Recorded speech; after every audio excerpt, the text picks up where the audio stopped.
이렇게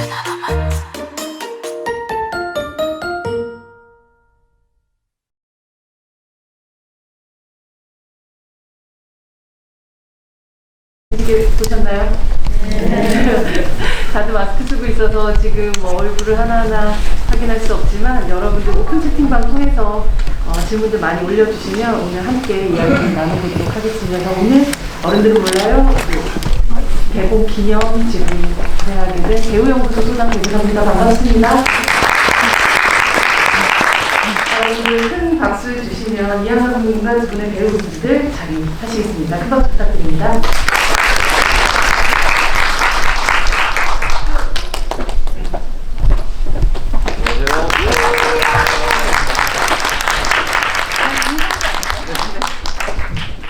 네, 차렷 인사. 안녕하세요. 오늘이 드디어 개봉입니다. 이 영화 2년 전에 촬영을 했다고 하는데 사실 오늘만큼 떨린 날이 없겠다라는 생각이 들기도 해요. 감독님부터 오늘 정말 매진으로 모두들 티켓팅에 성공하셔서 이 자리에 와 계신데요. 인사 말씀 부탁드립니다. 마이크를 하나요? 사실 가져가 봐가지고 네, 일단은 돌릴게요. 네, 안녕하세요. 박하영에 이어 두 번째 영화 어른들은 몰라요를 만든 이완이라고 합니다. 만나서 반갑습니다. 네, 안녕하세요. 저는 어른들은 몰라요에서 혜진 역할을 맡은 이민이라고 합니다. 네, 안녕하세요. 어른들은 몰라요에서 주영 역을 맡은 한희용은 아니입니다. 마이크가 올라갑니다. 사실 이 영화를 보고 각각들이 가족분들이 해주셨던 얘기를 제가 잠깐 좀 들었는데 생각했던 거하고 굉장히 다른 반응들이어가지고 오늘 마이크를 네. 저희 엄마가 시사회 때 영화를 보시고 되게 막 걱정하고 막 그럴 줄 알았어요. 근데 전화가 오시더니 엄마 뭐 영화 어떻게 봤어? 그랬더니 유미야 너가 연기가 좀 늘었더라? 뭐 그런 말씀을 하시는 거예요. 그래서 엄마 그래서 영화는 어떻게 봤는데 아니 뭐 영화는 뭐 스토리 뭐가 중요하겠니? 그냥 뭐 연기가 늘었더라. 그래서 엄마에게 감사합니다 했습니다. 이게 끝이었어요. 어린애가 바로 이걸 받은 연기였었네요. 네, 저 같은 경우에는 사실 엄마는 부산국제영화제 때 영화를 보셔서 걱정이 덜 됐는데 아빠를 초대를 했는데 아빠의 반응이 좀 두려웠어요. 근데 이제 영화가 끝나고 이제 관객분들을 이제 막 배웅하려고 기다리고 있는데 저기 멀리서 아빠가 걸어오시더라고요. 뭐라고 하실까 긴장하고 있는데 오셔서 이제 딸! 시발 해봐! 아빠 좀 시발! 네, 이러셔가지고 굉장히 부끄러웠던 놀라셨나봐요. 즐거우셨나봐요. 모르겠어요. 네. 한 번도 딸에게서 본 적 없는 모습을 영화를 통해서 보시고 나서 네, 큰 소리로 그렇게 사람 많은 데서 해보라고 하셔서 네, 굉장히 창피했습니다. 감독님은 이 영화를 사실 이제 준비하고 또 세상에 내놓고 나서 가장 걱정됐었던 게 무엇이었고 또 사실 실제로 이 영화를 보여주고 난 이후에 그 지인들이든 혹은 뭐 관객들에게서 들었던 이야기 중에 가장 인상적이었던 어떤 소감이 무엇이었을까요? 일단 제일 걱정스러웠던 거는 뭐 몇 가지가 있는데 일단 박하영을 처음 장편으로 내놨을 때 뭐 호불호가 갈릴 거라고는 생각을 했지만 근데 좀 생각보다 이제 더 조금 제 생각보다 더 호불호가 갈렸고 거기에 대해서 좀 불편하게 생각하시는 분들에 대해서 좀 다음 영화를 찍을 땐 좀 보편적인 영화를 찍고 싶다라는 생각을 했었거든요. 그래서 두 번째 영화를 지금 이 어른들은 몰라요를 선택을 했는데 찍을 때 아예 시나리오 쓸 때부터 조금 더 보편적인 캐스팅, 보편적인 뭐 이야기, 보편적인 연출을 좀 하려고 되게 노력을 좀 많이 했어요. 근데 인터뷰를 돌면서 지금 이후에 보니까 다시 호불호가 갈리고 있다. 예. 그래서 전혀 보편적인 영화를 찍지 않았던 거. 네. 어제 오늘 좀 고민을 해봤어요. 근데 역시나 민감한 소재를 건드렸기 때문에 제가 보편적으로 가고 싶었어도 역시 민감하기 때문에 호불호가 갈릴 수가 있는 거구나라고 깨달았고, 하지만 부산국제영화제에서 어떤 그 GV 때 관객분이 감독님의 두 번째 영화는 박하영보다 보편적인 영화인 것 같다. 이 말이 되게 인상적이고 기분이 좋았습니다. 내 생각은 보편적인 영화가 아니어서가 아니라 보편적으로 볼 수 없었던 영화이지 않았을까 싶기도 해요. 우리가 사실 가까이 있고 실제 하지만 굳이 보려 하지 않았던 그것을 보게끔 만들어줬던 영화가 박하영이기도 하고 또 어른들은 몰라이기도 해서 누군가에게는 살짝 불편할 수 있겠지만 그건 보편성이 없다라고 말할 수 없는 영화가 아닐까 싶기도 합니다. 그 보편적인 영화를 찍으려고 이렇게 캐스팅을 하신 건가요? 지금 사실 캐스팅에 대해서도 되게 이야기가 많죠? 네. 아니, 캐스팅은 뭐 여러 가지 요소가 있는 것 같아요. 보편적이지 않고 싶었던 욕심도 있었지만, 사실상 이유미 배우 같은 경우는 제가 이 영화를 맨 처음에 구상했을 때 박하영에서 일단 마무리 짓지 못한 세진에 대한 어떤 이야기가 있었고, 그리고 또 이유미 배우에 대한 좀 궁금증이 있었어요. 그러니까 만약에 장편으로 한두 시간을 이유미 배우가 안내자가 돼서 끌고 간다면 관객들한테 어떤 서사로, 어떤 논리적으로 당위성을 좀 줄까라는 궁금함도 있었고, 그런 것들이 되게 궁금해서 사실 이유미 배우는 캐스팅하는데 조금 전작과 이어지는 것도 있었지만 캐릭터가 그런 것들에 있어서 되게 자연스럽게 캐스팅하게 된 것 같고, 안희연 배우는 제가 요즘 이제 인터뷰에서 많이 얘기했는데 사실 그 맨 처음에 생각했던 거는 안희연 배우 같은 경우는 저 역시도 대중의 한 사람으로서 TV에서 본 이미지만 저한테도 인식이 돼 있었기 때문에 되게 건실하고 건강한, 건실하다는 표현 잘 건실한. 그리고 마치 무슨 부스여라 금수나 같은 이런 이미지, 모범생의 이미지가 있긴 했죠. 근데 이제 그런 이미지를 저희 영화 이제 주영이라는 캐릭터를 만약에 맡아서 한다면 되게 시발해봐 이런 거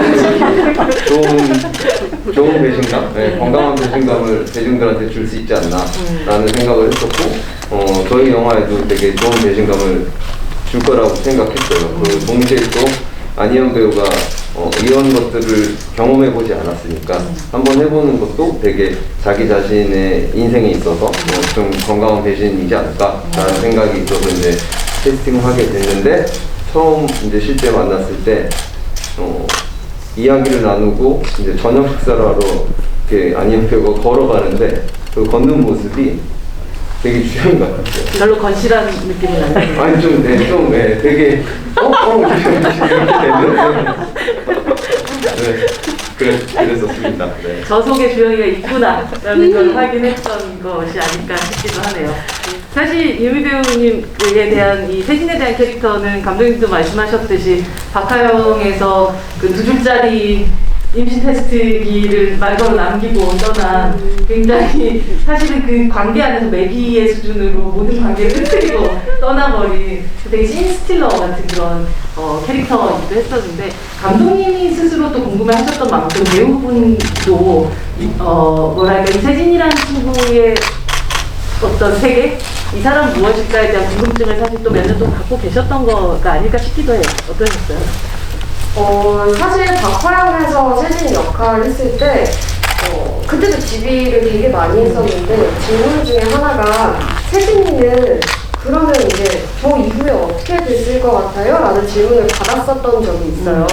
근데 그때마다 들었던 생각이 그냥 똑같이 다른 물이 가서 이렇게 살 것 같다라는 생각이 들었어요. 그러다가 맞아 죽는 거 아닌가? 막 이런 우스갯소리도 했었고, 근데 거기에서 그치지 않고 갑자기 감독님께서 세진이의 어떤 연장선 아닌 연장선 같은 그걸 이렇게 시나리오로 보여주시니까 처음엔 좀 놀랐어요.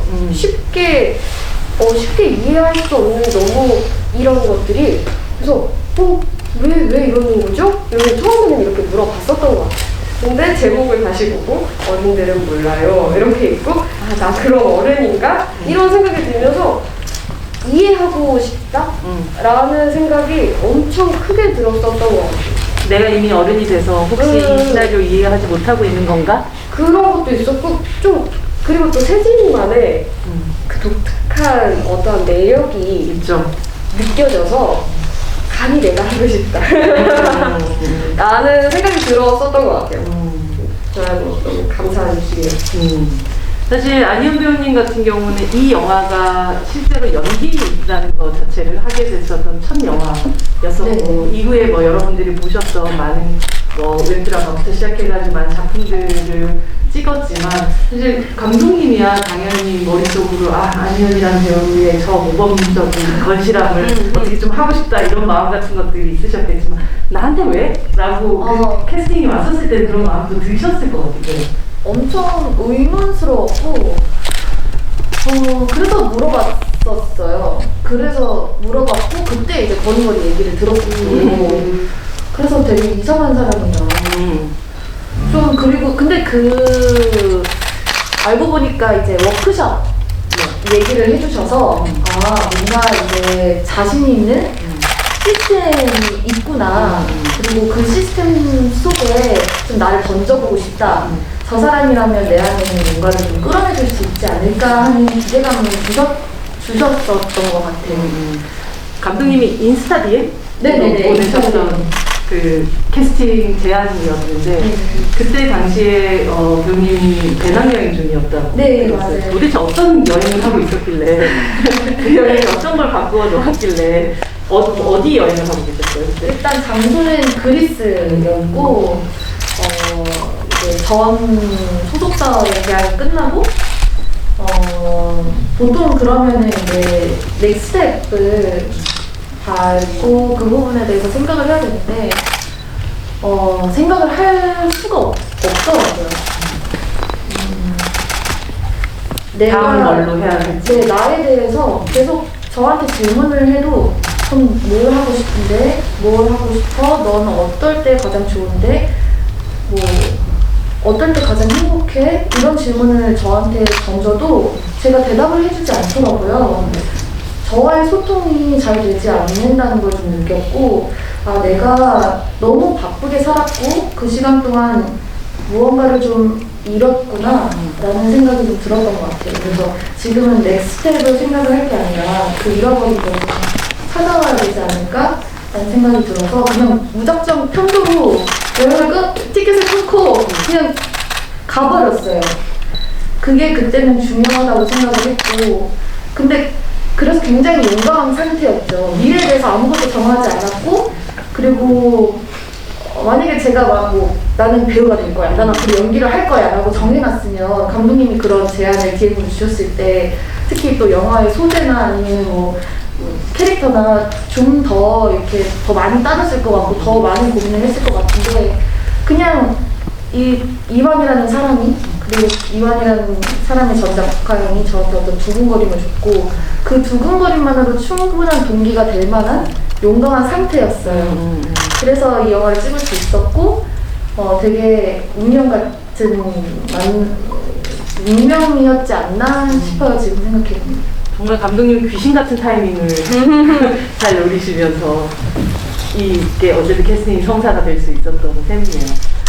희연 배우님께서 잠깐 얘기하셨지만 워크숍이라는 게 여러분들한테 조금 익숙하지 않으실 수도 있을 테고 아마 뭐 어떤 영화들은 그런 시스템으로 영화 찍기도 하지만 그렇지 않은 경우도 있지만 박하영 같은 경우는 그렇게 배우분들이 미리 함께 이 영화 전체를 마음으로 몸으로 모두 다 이해할 수 있는 어떤 과정들을 거쳤다고 들었어요. 어떻게 또 그 과정들이 이루어졌는지 궁금합니다. 이 워크숍이라는 거는 보통 일반적으로 영화를 준비할 때 사실 리드 그리고 이제 리허설 단계 정도로 이제 마무리 짓고 이제 촬영으로 넘어가는 경우가 많은데 저 같은 경우는 제가 이제 꾸준히 단편 영화 작업을 했을 때부터 그때는 이제 워크숍이라는 지칭이 아니었고 그냥 어쨌든 시간을 갖는다라는 느낌이었어요. 근데 이제 그런 것들이 이제 단편을 한 3, 4회차 찍는다고 해도 그거를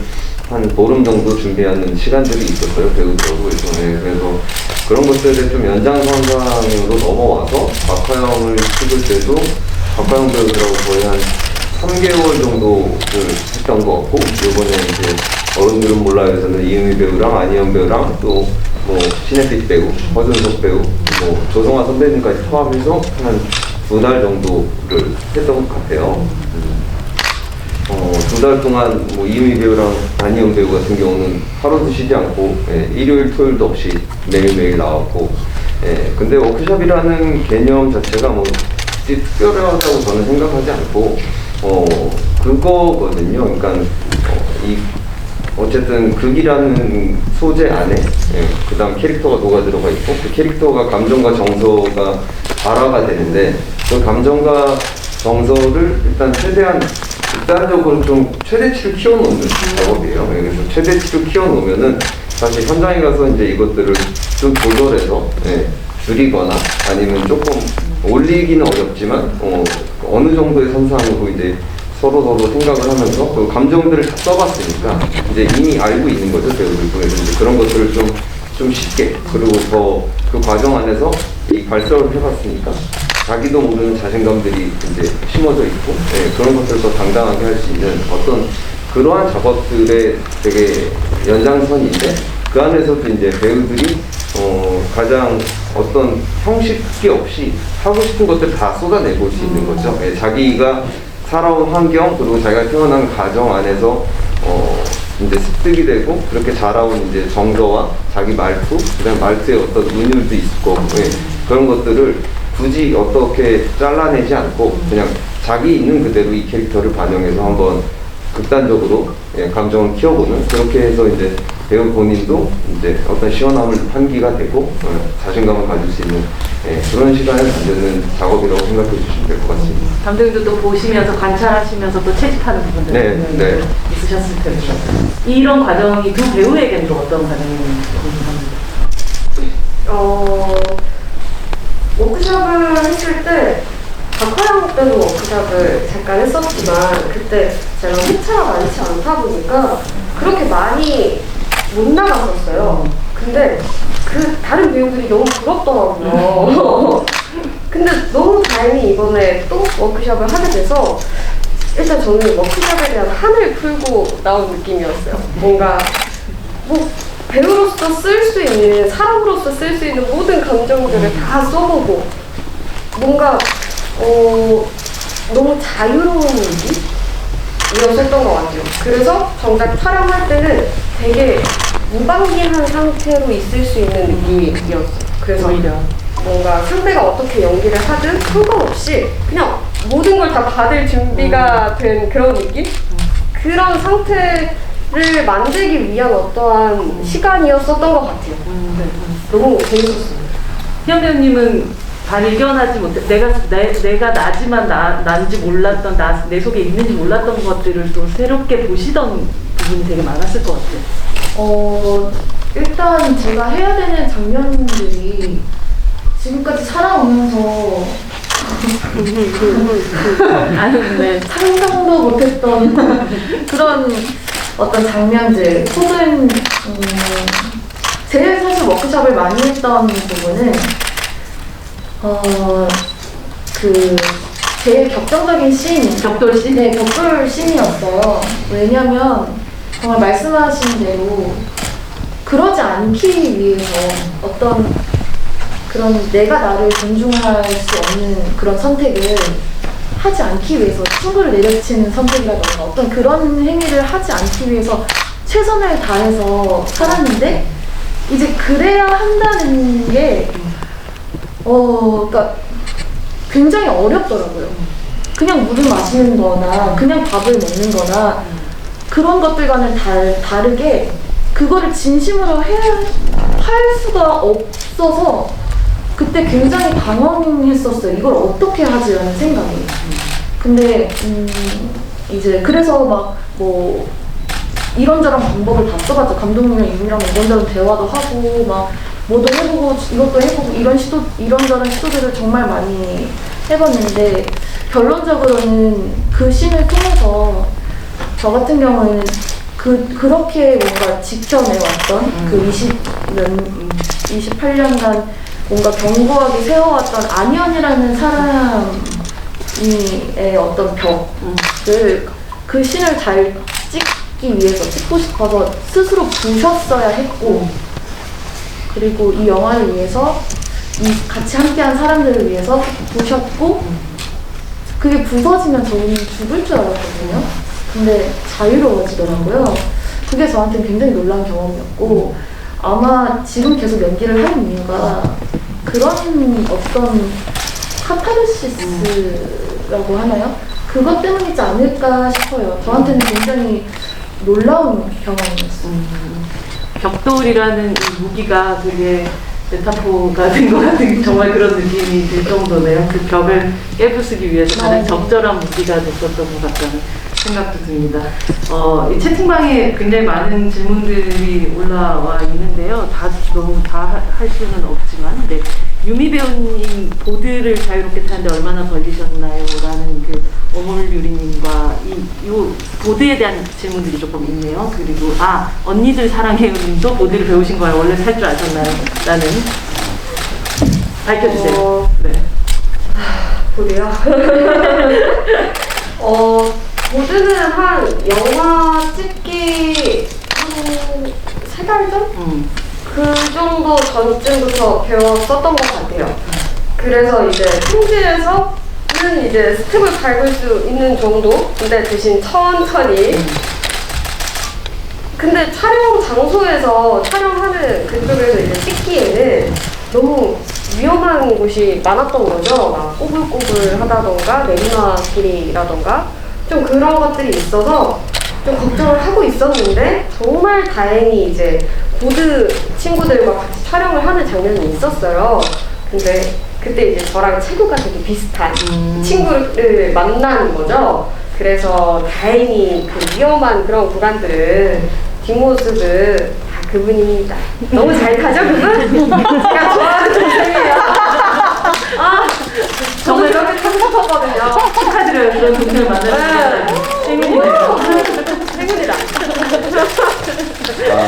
약간 조금 붙여서 네. 말씀을 드리면, 사실 이 시나리오를 제가 처음에 이윤 배워 주셨을 때 이제 3분의 1 쓰고 3분의 2 쓰고 주고 1고를 주고 뭐 이런 식이었어요. 근데 그때 이제 보여주면서 이제 롱보드라는 게 이제 캐릭터가 다니고 잘 타야 된다. 그래서 이거를 아마 이제 좀 본격적으로 준비가 되면 이제 선생님 붙여서 레슨을 할 거니까 준비를 해야 될 거다. 그래서 이제 이런 것들이 있다라고 이제 그 사항을 얘기해 줬는데, 이은미 배우가 성격이 급해서 어느 날 보니까 자기가 자기 사비를 들여서 롱보드를 사서 탄다는 거예요. 근데 그게 너무 위험하거든요. 그래서 안전장비는 샀어? 했더니 안 샀다는 거예요. 그래서 그럼 우리가 빨리 안전장비를 사줘야 된다. 그럼 이제 피디님하고 이제 이런 얘기를 하다가 그러다가 이제 서둘러서 저희도 이제 선생님을 빨리 섭외해서 이제 붙여줬고, 이제 그런 식으로 됐고, 그리고 사실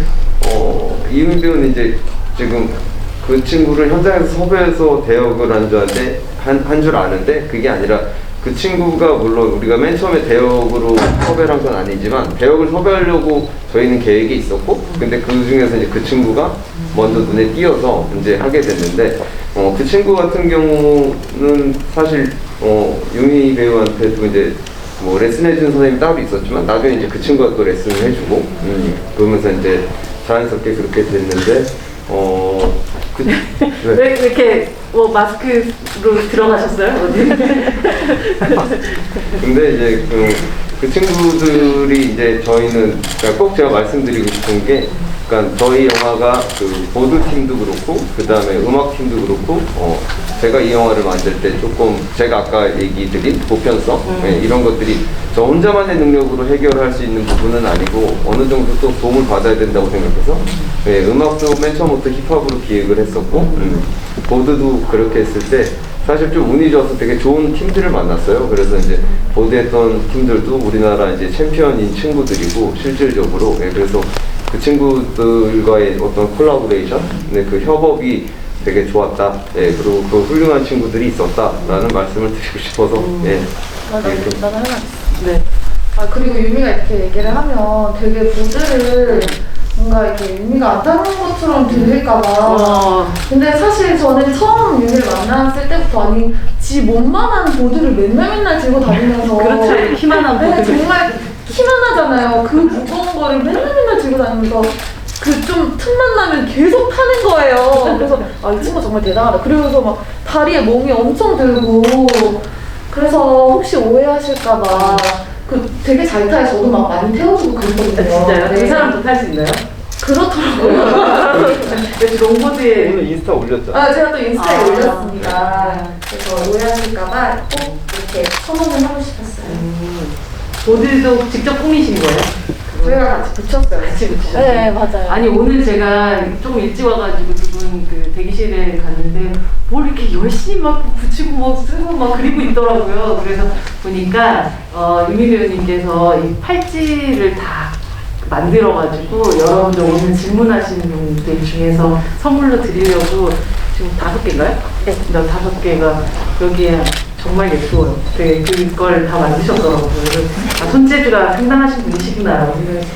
그리고 어떤 분이 받으실지는 뭐 대상은 알 수가 없으니까 이유미 배우가 이 팔찌에 대한 테마에 대한 어떤 설명을 아까 안희연 배우랑 손편지를 직접 써서 들어 있습니다. 네, 여기 진짜 깨알같이 아까 막 쓰고 계시더라고요. 그래서 혼자 하늘을 보면서 무슨 뭘 쓰지 생각하시면서 또 라디오도 와 이러다가 한 장 이렇게 써내려가는 걸 제가 옆에서 목격하였습니다. 여러분들 정말 개 타시는 거예요. 이거 받으시는 순간.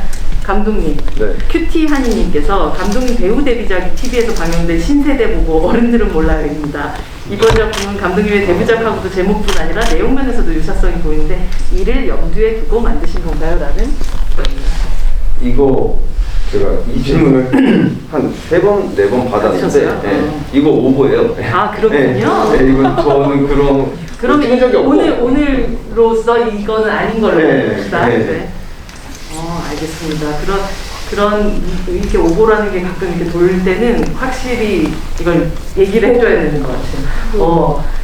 저는 그 이유 배우님 그 처음에 심 선생님과 함께 나왔던 끼끼끼끼 도대체 이거는 어디에서 나온 대화인가 굉장히 궁금했었습니다. 이거는 네. 제가 답해야 될 게 아닌 것 같아요. 이거는 감독님이 만드신 거예요? 네. 저 시나리오 보고 깜짝 놀랐어요. 큐요? 감독님 큐란 말로 대화를 해보셨어요? 그러니까 이게 정말 약간 이 장면이 저 뒤에 나중에 안희연 배우님께서 거의 씨발로만 이거지 대화를 하잖아요. 이게 거의 크로머 수준으로 두 사람들이 한 사람은 씨발로 한 사람은 끼끼끼끼로 대화를 하는 걸 보면서 아 이거 굉장한 장면이라고 생각을 했었어요. 근데 어떻게 큐에 대해서 설명해 주세요.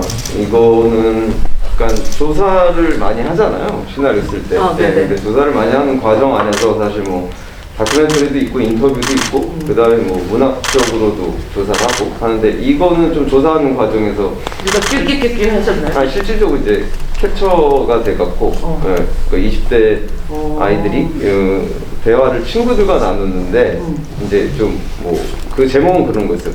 경악하는 대화법 뭐 이런 거였어요. 네, 근데 제 기억으로. 근데 봤는데 두 친구가 큐로만 대화를 하는데 뒤에 물결이 몇 개씩 달라요. 그 느낌표, 따옴표 이게 다르고 물음표 이게 다른데 근데 거기에 이제 자기들이 거기에 그러니까 진짜로 이 큐의 의미를 써놓은 거예요. 어떤 대화인지. 근데 이게 진짜 크로머였네. 네, 근데 이게 자기들끼리 대화가 통하는 거예요. 문자로만 하는데 그래서 이런 거가 있구나. 근데 이거 되게 재밌겠다. 그래서 이제 박강석 배우하고 이윤 배우한테 이제 이 시나리오를 줄 때 이거는 이런 뜻이다. 대화를 하는 거다. 이거는 대화지 그냥 띄우만 의미 없이 뱉는 게 아니다. 지금 대화를 하는 거니까 되게 좀 알콩달콩해 보이게 대화를 해달라고 이제 얘기를 했었던 기억이 나요.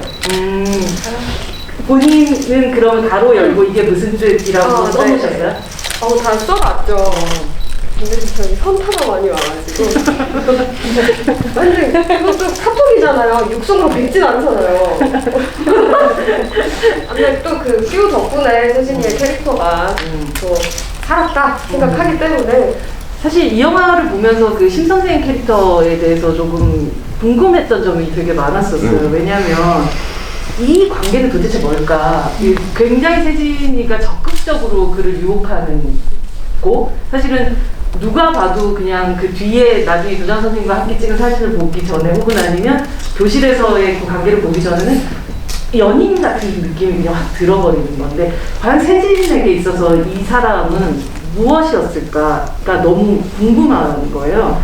유혹하려고? 정말 아니면 스스로를 더 망가뜨리기 위해서? 아이를 가지려고? 막 굉장히 적극적으로 그 상황들을 만들어 가잖아요, 스스로.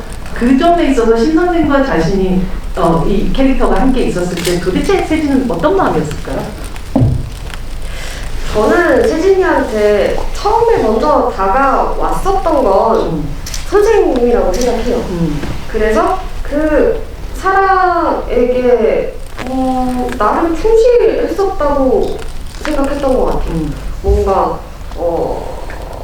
아이를 가졌을 때도 카페에서 뭐 임신했다 이렇게 얘기를 하면서 지운다고 이야기를 하잖아요. 근데 지우기 전에 그 아이를 보잖아요. 근데 저는 그걸 찍을 때 그런 생각을 잠깐 했던 것 같아요.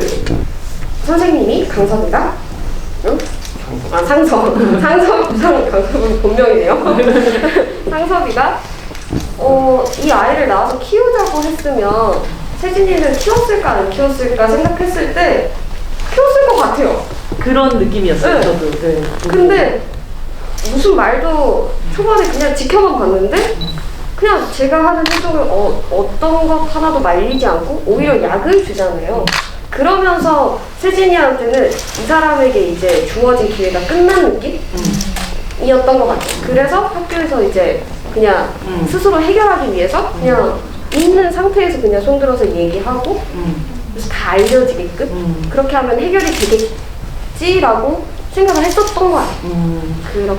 그 난감해하는 선생님 보면서 물끄러미 살짝 보다가 손으로 얼굴 한번 쓸어 내리고 나서 졸려라고 얘기하는 그 순간 그게 이제 이 마지막 사람의 마음이었다는 느낌을 받았어요. 근데 오늘 그러니까 이 질문이 나오니까 네. 제가 오늘 오기 전에 박강석 배우랑 통화를 좀 오래 나눴었거든요. 네, 네. 네, 근데 제가 그 무슨 이야기를 했냐면 사실 이미 배우도 기억을 하겠지만 그 둘이 이제 그 습직질 장면을 찍을 때 네.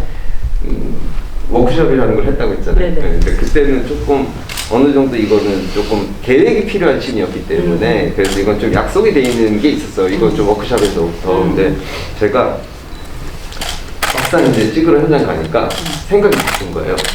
그래서 제가 맞아. 굉장히 추상적인 디렉션을 줬어요. 뭐라고 했냐면 두 친구한테 네. 너희들 로미오 줄리엣 봤니? 했더니 봤다는 거예요. 안다는 거예요. 그 로미오 줄리엣 같이 걔네들의 첫 만남 같이 되게 알콩달콩하고 신선했으면 좋겠다. 이 장면이. 그러니까 그 로미오 줄리엣처럼 해줘. 라고 했었던 기억이 나요. 그래서 둘이 되게 당황을 했었거든요. 박강성 배우님께서 레오나르도 디카프리오의 마음으로 찍으셨군요. 네.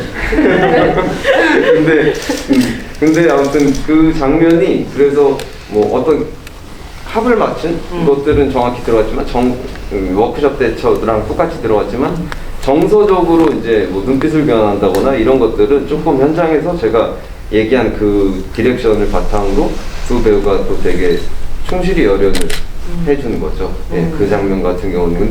근데 저는 그 장면이, 그러니까 결국은, 박강석 배우가 한 상섭이는 외면하려고 하지도 않았고, 그냥 그러니까 완벽한 성인도 아니고 미성년도 아닌, 이제 갓 이제 교생 실습을 끝내서 아버지 학교로 부임을 하게 됐는데, 어떤 일종의 회색 분자 같은 거죠.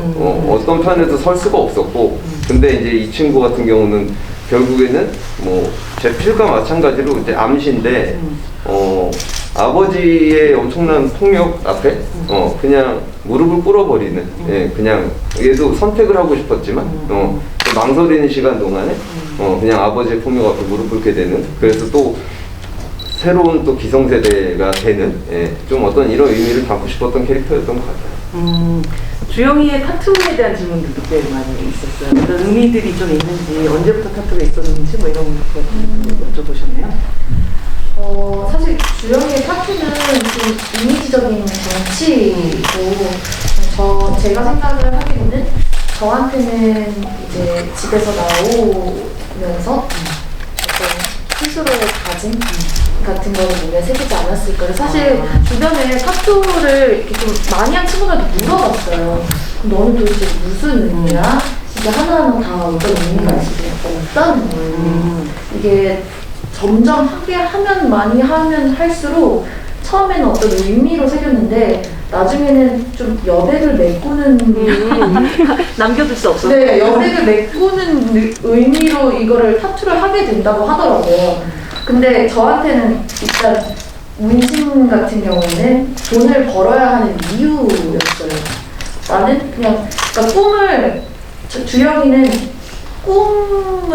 꿈이라는 거에서 살짝 좀 현실 무언가로부터 좀 도피해 있는 상태, 도망쳐 있는 상태인데 무언가 쫓아야 할 게 있으니까 근데 그거를 이제 문신이라는 거를 설정하지 않았을까? 그거라도 있어야 그래도 살아가니까 그래도 밥을 먹고 잠을 자니까 저만의 그런 이유는 있어요. 여기 보면 뭐 가전매장 터는 것부터 시작해서 지하철의 락커를 이용하는 것 모든 것들이 이미 한 4년 동안 굉장히 루틴화되어 있는 삶을 살고 있는 느낌이 들거든요. 이 친구는 과연 이 4년을 어떤 방식으로 살아냈을까에 대한 말을 그대로 뭐 쉽게 얘기해서 전사 같은 걸 스스로 만들어 놓은 게 있으실 것 같아요. 사실 주영 같은 경우에는 그 집에서 나오기 전, 그 생활을 하기 전에 대한 전사가 더 필요했었어요. 그래서 이제 그 부분을 워크숍을 또 했었고, 근데 그거는 감독님이 설정을 해놓은 전사가 있으시더라고요. 주영이 어떻게 생활을 했는지에 대해서는 집에서 나온 후에는 세진이랑 만나면서 이렇게 드러나거든요. 뭐 마트를 터는 부분이나 아니면은 뭐 이제 그 바깥 거리 생활을 하는 그런 모습들에서 주영이가 어떻게 생활을 했겠다, 어떤 마음 상태였을 거고 대충 그런 게 느껴졌었는데 시나리오를 볼 때도 그 전 상황에 있어서는 저도 굉장히 의문이어서 감독님한테 물어봤더니 이미 설정이 돼 있더라고요.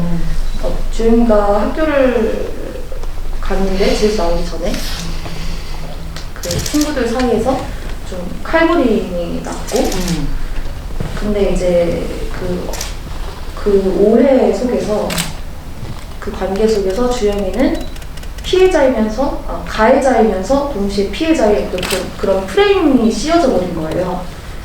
근데 이제 그 상황에서 가정으로부터도 학교로부터도 어떤 어른들로부터도 보호를 받지 못했고 그래서 그 상황으로부터 아예 도망쳐버린 그래서 이제 세진이를 만났을 때 그런 자신의 모습도 보이고 그리고 이제 도망쳐버렸으니까 자기가 좀 떠나온 그 친구, 남겨져 있는 친구에 대한 어떤 죄책감이 굉장히 컸거든요. 그래서 그 친구의 모습도 세진이한테서 보이고 네. 그래서 이제 좀 주영과 세진에 대한 어떤 그런 관계성에 대한 방위 같은 게 많이 생겼어요. 사실 이 영화 속에서 굉장히 특이한 공간이 하나 나오는 게 무당집 같은 그 곳인데 저는 그 장면이 딱 나오는 순간 처음부터 세진이의 등장부터가 뭔가 이 영화 전체적으로 좀 귀기가 서려 있다는 느낌 같은 거 뭔가 우리 흔히 말하는 귀신이 씌어 있다는 느낌 같은 게 들었던 것 같아요. 근데 어떻게 보면 뭐 사실 교회나 뭐 이런 설정들 같은 경우는 상상할 수 있는 부분이었지만 왜 갑자기 그런 공간으로 이 아이들을 몰아넣었을까? 왜 그 공간을 선택했을까에 대한 궁금함이 있었어요. 여기서 그러니까 오늘 관객분들은 영화를 보면서 그 대사가 들렸는지 모르겠는데 제가 거기서 사운드를 워낙 크게 올려놔갖고 제가 후반에서 의도적으로 올려놨거든요. 제가. 근데 주영이 약에 취해서 그걸 물어보시는 분들도 있었어요. 그렇게 시끄러워서 대사가 잘 안 들렸는데 그렇게 연출하신 의도가 있는데 그거를 그렇게 연출한 의도는 사실 대사가 어떤 주는 중요한 힘도 있고 정보도 있죠. 근데 그 정보 자체가 저는 그 음악과 그 다음에 주영이 안희연 배우가 연기한 주영의 그 이미지를 되게 더 부각시키는 걸 원했었어요. 그러다 보니까 사실 대사를 너무 듣기 위한 것보다는 그냥 그 현재 이루어지고 있는 상황에 어떤 음악으로 이 구성되는 씬이 되게 중요했던 거죠. 그래서 그 볼륨을 올려놔서 배우들과 모든 그 분위기들을 이미지화 시키려고 이제 올려놨던 건데, 근데 그때 대사는 사실 주영은 그런 얘기를 하거든요. 여름에 스파를 갔었는데, 물에 빠졌는데, 물에 빠져서 죽을 뻔했는데, 포격됐는데 아저씨들이 그물을 던져서 그물에 끌려 나와서 살았는데, 그러고 났더니 엄마가 얘가 방황을 하니까 그때 물에 빠져서 물귀신이 씌어서 그런다. 그게 자기가 아는 스님이 한테 너에 대해서 물어봤더니 그렇게 정의를 내렸다. 이런 얘기를 해요. 그래서 나는 집에 4년 동안 간 적이 없다. 뭐 이런 얘기를 하는데, 그런 거에서 이제 일말을 본 것처럼 어떤 그런 게 좀 필요했어요. 그러니까 세진이 꾸는 태몽도 그렇고 관이 내려오는 태몽 같은 거. 관이 태몽이거든요. 네, 태몽이에요. 태몽도 보통 그렇고. 태몽을 복숭아나무를 본다거나 그쵸, 뭐 그쵸. 용이 올라온다거나 이런 거 사과. 사과라도 관이 떨어지는 그 장면, 그냥 저는 악몽인 줄 알았는데 태몽이거든요. 네. 태몽씨. 그 태몽도 그렇고 네. 그런 것들에서 어떤 그러니까 장치적으로도 어떤 전통적 그 종교에 대한 어떤 그런 걸 좀 넣고 싶은 욕심도 있었는데 그걸 마음간으로 넣을 수는 없어서 사실 이제 세진이 제사도 지내야 되고 그 다음에 그런 것들의 어떤 순서나 그리고 그 공간 안에서 있는 어떤 이 친구들이 어우러지지 않을 것 같은데 어우러지는 듯한, 근데 이게 또 어떤 그 무당집 혹은 보살집 이런 게 정통 종교는 아니잖아요. 그쵸. 예, 근데 그 정통성이 없는 데서 아이들이 거기서 그 스틸록스나 졸피뎀을, 그게 마약은 아니거든요. 그냥 강력한 수면제인데 그 수면제를 먹으면 이제 잠시 동안의 환각이 생기는 건데 그 환각을 이제 맛보는 때 이제 그런 공간 안에서 그런 어떤 종교적인 정통성이 없는 곳에서 이제 이런 것들이 좀 어우러져서 하면은 조금 재밌기도 하고 그 다음에 좀 신기하기도 하겠다. 그리고 이게 잘 어울릴 것 같다라는 의도를 가지고 한번 도전을 해본 씬이죠. 그 재개발되는 그 공간에 네네, 의정부에 재개발되는 지역이었고 그 지역이 그래서 아무도 없었어요. 그 동네가 다 나가서, 그래서 이제 그 폐가였죠. 그냥 버려진 폐가에다가 저희 이제 미술팀에서 한 4, 5일 동안 작업을 해서 그 공간을 완벽하게 세팅을 해서 만든 다음에 그 공간에서만 촬영이 이루어졌고 바로 그 옆 공간만 가도 그냥 폐가. 근데 그런 폐가에서 사실은 실제 캐릭터들이야 그렇지 않았겠지만 두 배우님들은 너무 멀쩡한 정신이었을 텐데 그렇게 안 멀쩡한 연기를 하는, 거의 눈이 둘 다 완전히 나가 있는 상황이잖아요. 그 광경을 서로 바라보고 있었을 텐데 그 현장 분위기는 어땠을지가 궁금하더라고요. 저희가 그 장면을 워크숍으로 진짜 많이 했을 거예요. 그래서 막 눈 풀리고 막 이렇게 막 뺑글뺑글 돌아도 보고 누워있다가 돌아도 보고 네. 실제로 막 노래 들으면서 막 감독님 항상 노래를 틀어주셨거든요. 이런 느낌이야. 이런 느낌이야. 하면서 그렇게 진짜 연습을 많이 했어요. 그래서 뭔가 저희한테 가장 어려운 씬이면서 가장 뭔가 막 걱정되는 장면이었던 거예요. 그래서 그 씬을 딱 찍을 때 언니가 1바였을 거예요. 1바. 언니 1바? 제가 2바였나요? 그쵸? 언니가 1바였는데 언니는 이제 해야 되니까 응원을 막 우리 그냥 이거 빨리 끝내고 마음 편히 다음 거 촬영하자 막 이러면서 할 수 있어. 언니 힘내? 이러고 저는 욕조에서 자고 언니는 열심히 했어요. 하고 이제 오케이가 될 때요. 그래서 이제 나 찍는가 보다 하고 이제 나도 마음의 준비를 했는데 촬영이 다음날 미뤄졌어요. 그래가지고 긴장이 2배가 되는 거예요. 그리고 막 뭔가 대사도 추상적인 느낌이고, 그러니까 이걸 표현해야 되는데 잘 해야 되는데 언니는 이제 끝났는데 나도 잘해야 되는데 막 이런 걱정에 진짜 힘들었는데 언니가 옆에서 또 응원해 주듯이 유미야 너는 할 수 있어 이런 눈으로 이렇게 봐주셔가지고 되게 생각보다 편하게 했었던 것 같아요. 그리고 또 테이크를 또 되게 많이 갔어요. 그러다 보니까 나중에는 될 대로 되라. 뭐 하나는 되겠지 이러면서 그런 마음으로 그냥 되게 그 장소가 아무리 뭐 곰팡이가 있고 그 장소가 좀 무서워 보이고 막 그런 게 중요하지가 않았었던 것 같아요. 그냥 그 순간에는 그냥 잘 찍자, 잘하자, 파이팅 이러면서 이랬었던 것 같아요. 세진이가 사실 뭐 세정이랑 같이 이렇게 다닐 때도 보면 되게 과자 부스러기 같은 거만 계속 먹고 다니잖아요. 근데 그 한 번 제대로 된 식사를 하게 되는 게 제대로 된 그 볶음밥을 같이 먹는 그 장면을 보면서 굉장히 밝은 햇빛이 쏟아지는 아파트 가정집 창가에서 모여서 이렇게 밥을 먹고 있는 이 아이들의 모습을 보면서 저는 이렇게 아무도 모른다에서 나왔었던 그 아이들이 컸다면 저런 느낌일까? 왜 저 장면을 저렇게 밝은 곳에서 찍었을까? 이것에 대한 궁금함 같은 것들이 생겼어요. 그리고 그래서 좀 슬프기도 했던 장면이 됐던 것 같은데. 그건 어떤 지금 말씀해 주신 것처럼 그런 의도도 분명히 있어서 사실 뭐 날도 좋은 날 찍으려고 했고 그 다음에 조명도 더 신경을 썼고 그 다음에 어떤 미장센인 소품 하나하나도 좀 신경을 썼던 것 같아요. 근데 그랬던 이유는 사실 축축하고 아주 음습해 보이는 여태까지 그랬던 아이들이 세정이라는 아이가 이 아이들을 데리러 왔는데 데리러 와서 조금 어떤 희망 혹은 뭐 구원까지는 아닌 것 같아요. 근데 어떤 분들은 구원이라고 얘기해 주는 분들도 있고 저도 사실 시나리오를 쓸 땐 구원이라고 생각을 했는데 근데 구원까지는 조금 어렵지 않을까라는 생각이 들고 지금은 그래서 어떤 좀 밝은 빛을 하나 주고 그리고 이들도 언제든지 개선될 수 있는 사람들이다 라는 것들을 조금 심어주고 보여주고 싶었던 것 같아요. 그래서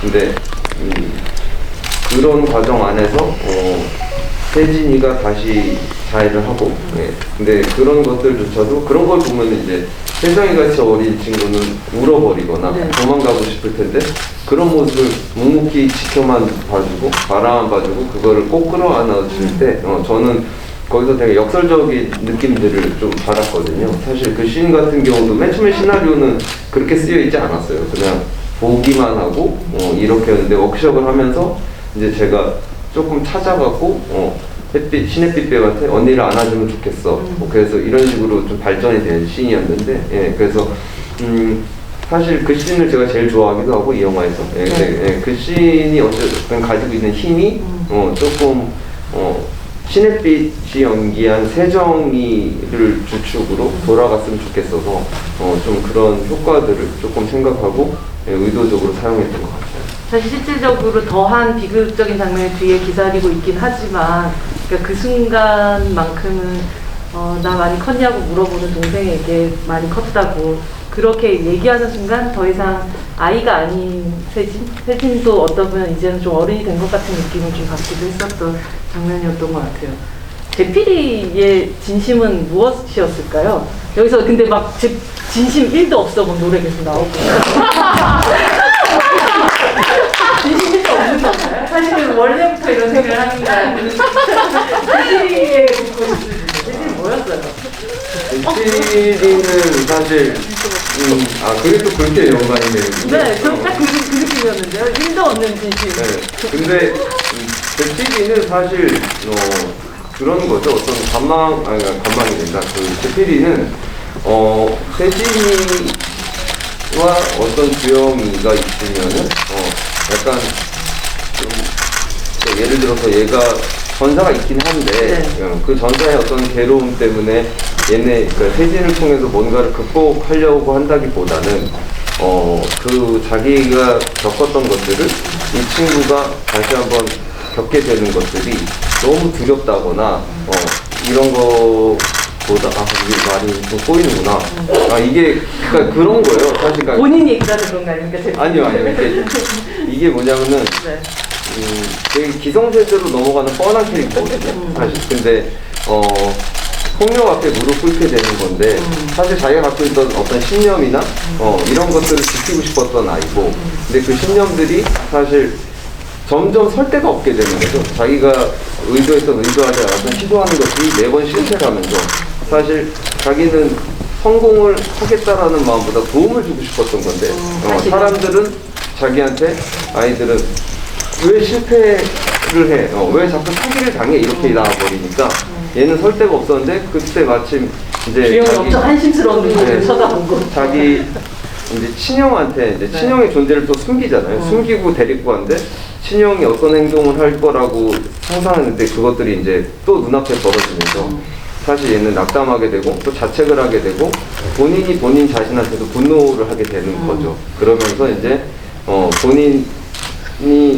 분노를 하다가 결국은 자기가 설 데가 없으니까 누군가를 탓하게 되는 어떤 기성세대의 이제 선택을 똑같이 답습하는 캐릭터인데 그 탓이 세진이한테 가고 세진이한테 탓을 해서 이제 주영이한테까지 불이 번져서 그렇게 되면서 이제 기성세대로 폭력 앞에 무릎 꿇어서 자연스럽게 넘어가는 그냥 그런 캐릭터라고 생각해 주시면 좋을 것 같아요.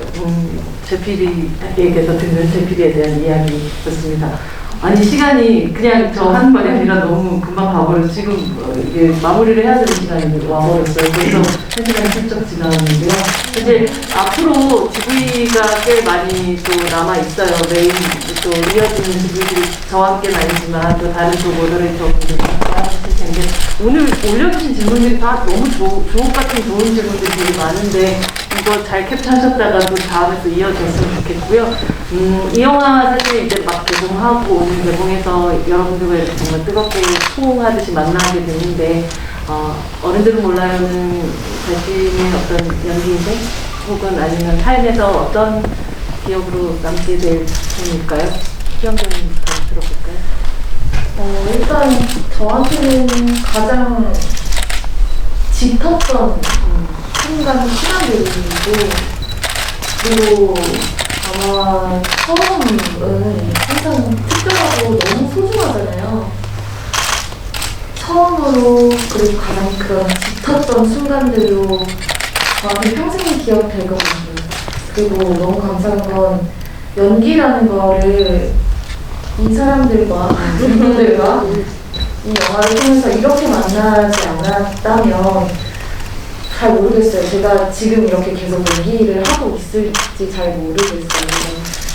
저는 이분들께 이 영화를 통해 연기라는 걸 좀 선물 받은 것 같은데 그래서 되게 감사한 작품입니다. 되게 좋은 대안학교를 나온 것 같은 느낌.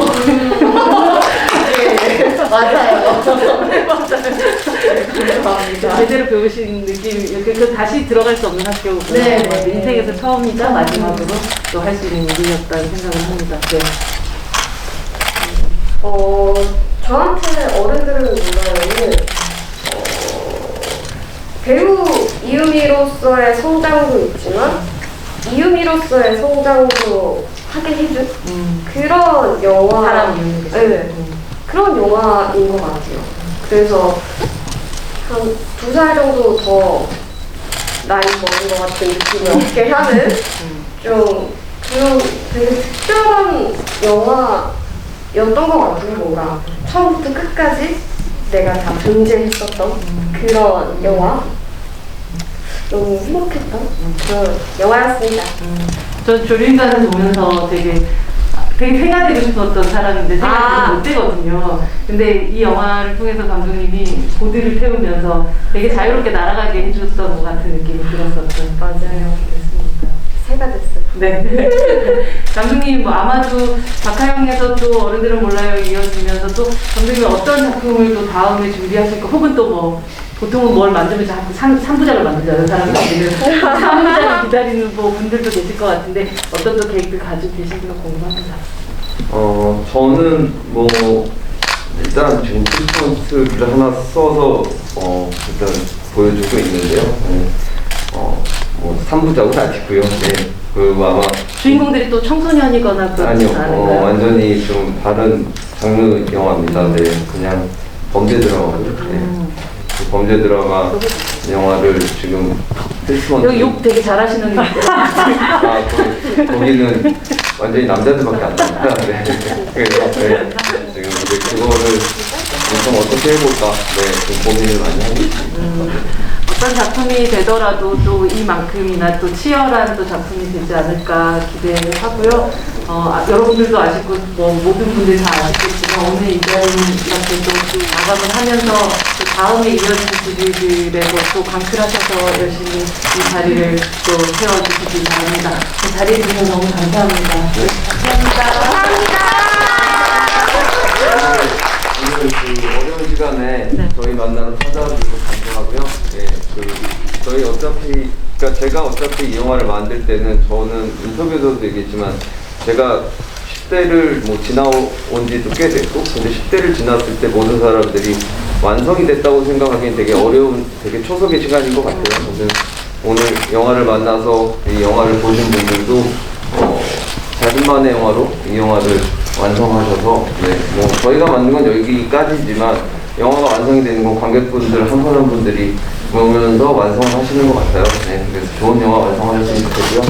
또 다음 GV, 또 그 다음 GV 또 같이 하셔서 더 많은 이야기 나눴으면 좋겠습니다. 오늘 대단히 감사합니다.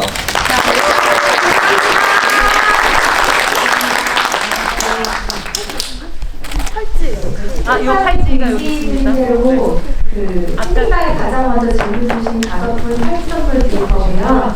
네, 앞쪽으로 오시면 될 것 같습니다. 여기 채팅방에 네, 아무것도 몰라요. 유는 가경이 민진이 네, 5분입니다. 감사합니다. 조심해서 돌아가시죠. 네.